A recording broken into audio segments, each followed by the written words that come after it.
দর্শক, আপনি জানেন কি দক্ষিণ এশিয়ার বাণিজ্যের প্রাণকেন্দ্র সমুদ্র বন্দর বাংলাদেশের চট্টগ্রাম বন্দর এবং ভারতের কলকাতা বন্দর দুটি কৌশলগত অত্যন্ত গুরুত্বপূর্ণ।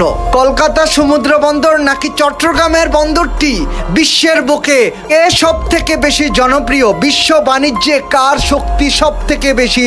বিশ্ব বাণিজ্যের হটস্পট কলকাতা নাকি চট্টগ্রাম বন্দর? এই ব্যাপারে বিস্তারিত আলোচনা শুরু করা যাক। চট্টগ্রাম বাংলাদেশের অর্থনীতির ব্যাকবোন বা মেরুদণ্ড। এটি বাংলাদেশের বাণিজ্যের শতকরা 90% বহন করে থাকে।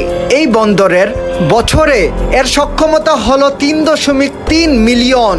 এটি বিশ্বের অন্যতম অত্যাধুনিক টার্মিনাল হিসেবে পরিচিত। এটি বাংলাদেশের সবথেকে গুরুত্বপূর্ণ টার্মিনালের মধ্যে প্রথম।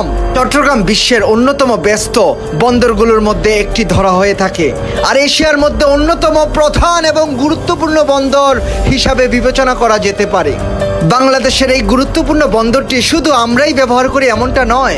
বাংলাদেশের এই চট্টগ্রাম বন্দরটিকে ব্যবহার করছে ভুটান, নেপাল, ভারতের উত্তর পূর্ব অঞ্চলের বেশ কয়েকটি রাজ্য ব্যাপকভাবে বাংলাদেশের এই বন্দরটিকে ব্যবহার করে লাভবান হচ্ছে। অন্যদিকে ভারতের কলকাতা বন্দর অনেক পুরাতন। এই বন্দরটি ভারতের প্রধান বন্দরগুলোর মধ্যে অন্যতম। এই বন্দরটি শুধু ভারত নয়, নেপাল, ভুটানও ব্যবহার করে থাকে।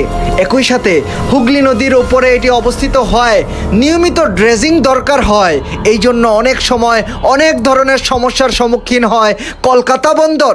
বাংলাদেশের চট্টগ্রাম বন্দর যেমন গভীর সমুদ্রের সাথে সংযোগ স্থাপন করা হয়েছে, গভীর সমুদ্রের সাথে যোগাযোগটা খুবই সহজ করা হয়েছে, তেমনটা কিন্তু কলকাতা বন্দরে নেই। কলকাতা বন্দরটা গভীর সমুদ্রের সাথে সংযোগের একটা সীমাবদ্ধতা রয়েছে। কলকাতা বন্দরের সাথে আপনার রেল ও সড়ক যোগাযোগটা একটু উন্নত চট্টগ্রামের তুলনায়, কিন্তু চট্টগ্রাম ভৌগোলিকভাবে সাগরের খুবই নিকটে, আধুনিক এবং সম্প্রসারণ দ্রুত হচ্ছে।